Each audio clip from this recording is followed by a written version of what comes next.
For today guys, mag-iihaw tayo ng dinosaur. Hindi ka pa naka-subscribe sa aking channel, mag-subscribe ka na guys kasi marami tayong iniihaw na dinosaur.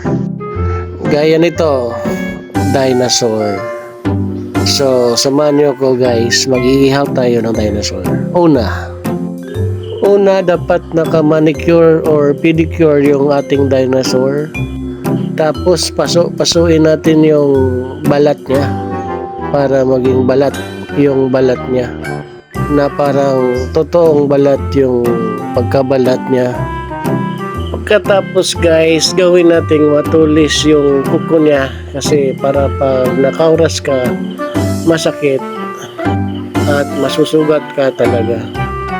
So styro lang yan guys, nilagyan ko lang yan ng wire sa loob para tumibay. Kasi pag walang wire o barbecue stick sa loob, madali siyang mabali.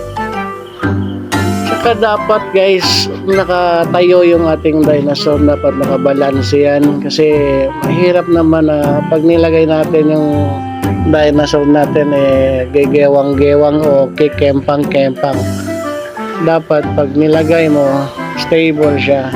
So, pinagtabangan na natin yung papintalan sa ating mga kauban na magagaling. So natapos natin yung base niya guys. Ang height pala nito is nasa 6 feet. Yung isa 6 feet rin. So bukas ko na to ipifinishing kasi medyo basa pa. So ang ginagawa ko ngayon dito, nilalagyan ko ng mga highlights no, para magmukha siyang realistic guys. Kung saan banda yung tinatamaan ng ilaw, doon ako naglalagay ng medyo bright colors pang highlights niya. So mapapansin mo yung ipin medyo yellowish na. Medyo mahirap lang dito yung yung paglalagay ng mga detail. So ito na yung finished product niya, ready for pickup niya. Pick up na guys. So maraming salamat. Ang hilig ka sa ganitong video guys, i-subscribe mo na guys. Subscribe ka na guys. Sige na guys. Okay guys, bye bye guys. Bye guys.